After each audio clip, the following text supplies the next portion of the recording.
Defensively, I thought we played well enough to win the football game.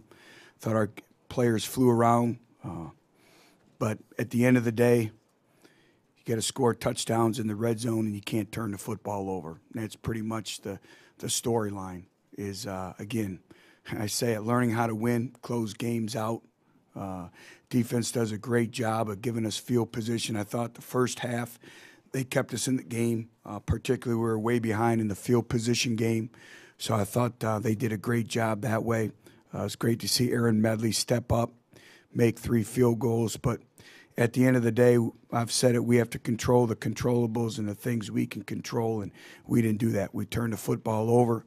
We had to kick field goals in the red zone, and you can't do that. So I'll answer any questions you may have. Coach, 2 specific areas, sacks allowed and then the disparity in the run game. Yeah.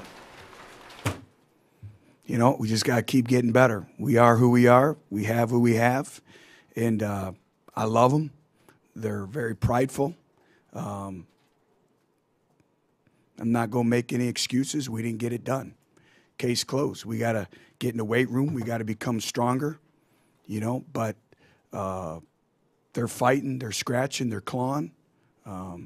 We knew that this whole year up front, I mean, the kids have, you really think about it, you know, I don't like to talk about it because I'll never make excuses. I think you guys know me.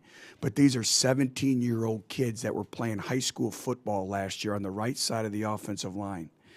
And they're doing a good job. I mean, name me another school who's starting 2 true freshmen at right guard and right tackle and playing against the best competition in the country. But it is what it is. And they're going to be fine. There's great learning experiences. This football team is learning every day. But I stand behind them. I believe in them. They give us everything they have each and every day in the classroom, in the community, on the field. And we're going to keep grinding. It's a long football season. And we're just going to keep getting better. That's all I can say. That's the only thing you can do. Butch, how much did you think the momentum swung when Justin was sacked and fumbled right at the end of the third quarter? Well, obviously, anytime you have a turnover, but then we have to answer the call, and you can't turn the football over. And, you know, football is a game of momentum swings, but you have to answer the call, and that's the way we train. But you can't turn the football over. And, you know, those were big-time, you know, turnovers. We ran a double move, and our wideout was wide open. You know, we're able to throw it. It's probably a touchdown or a big gain. You know, those are things that, you know, as a coach, you know, it's a game of inches. It's split seconds. It's 2.7 seconds, basically on an average per play, to make a decision to go win your one-on-one matchup. And but anytime you turn the football over, but then we got to answer the call as well. Also not scoring right at the start of the second half. You get great field position and didn't capitalize. Again, red zone, field position. We take great pride in scoring touchdowns, and we weren't able to do that. And I think that's pretty much the storyline. But you referenced the youth, and a lot of guys are going through some of these things for the first time. Your veterans have been snake bitten in the past. How do you keep everybody invested moving forward? Well, you rely on their competitive character. And we have great character in this football program, and it's a long, long season. And we have to keep grinding. We can't listen to the clutter, the distractions. We know who we are. We have to be a blue-collar football team. We have to scratch and claw for everything that we get, and we have to earn everything we get. That's just where we're at in the program right now. But the only way I know is you have that blue-collar mentality, and you keep working, and you stay together. And, you know, we're being tested right now. And we have to go back to focusing on the process. If you guys remember, my #1 goal, you said, what's the goal for this football team? I said to be a better football, to be the best possible football team we can possibly be. And they'll come to work. They're resilient. They have great character. It hurts now. You know, you have more guys in there that are distraught, disappointed, but that's life. You got to get up and you got to go. And that's the only way I know it, and that's the only way these kids will go, and they'll follow us. You weren't real productive on first down. How much do you think that hurts? It's critical, you know, especially for us. If we're in 3rd and long, or, you know, you're just playing the law of percentages game. And so much for us is winning 1st and 2nd down. and we weren't able to do that. Jalen looked like Jalen Hurd looked like he was going in and out of line. What was He nicked up his shoulder a little bit, so that kind of hurt us in the second half as well. Butch, you guys were kind of pass heavy in the red zone. Not getting a push up front, how much did that affect your guys' play calling when you went down there? Well, you're always trying to play to the strengths of your players, and we felt we had some really good calls. They were in man coverage.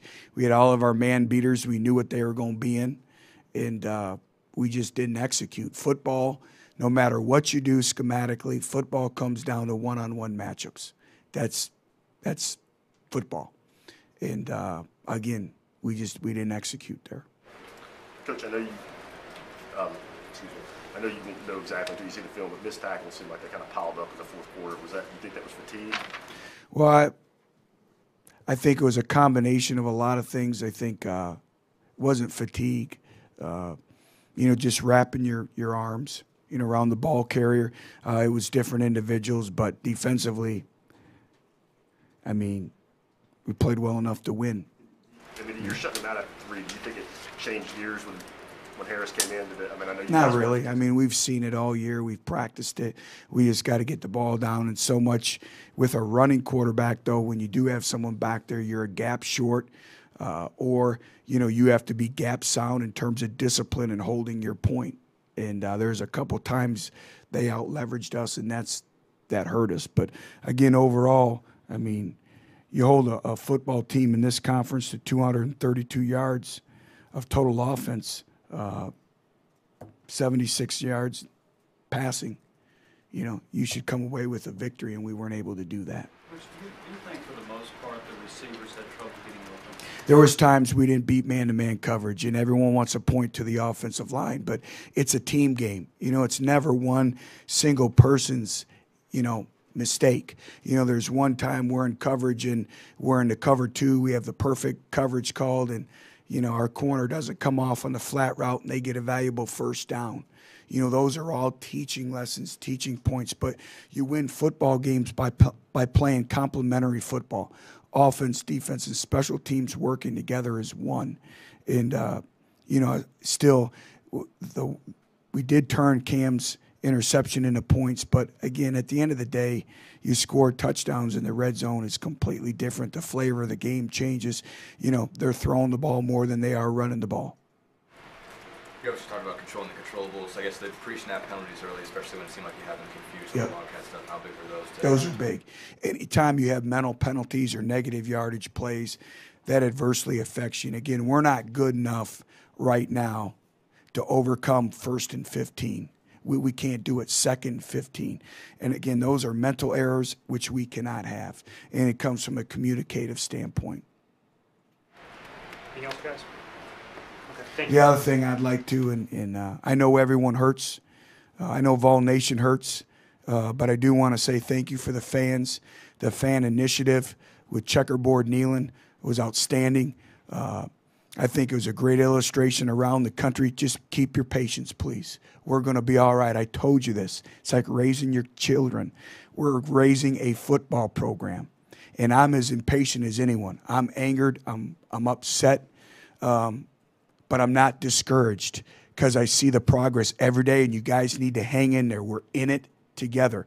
We're going to get it, and there's days like this. We're going to have great days, but we just got to keep grinding. That's all I'll say. So I want to say thank you for everyone coming out. We're going to need you next week, and I promise you we're going to get it right. But, we had a tremendous amount of recruits here today, and why wouldn't you want to come to the University of Tennessee after that? And we'll be back. I promise you we're going to be a good football team. We're going to be a good football program. Just keep staying the course. So thank you. Have a good night.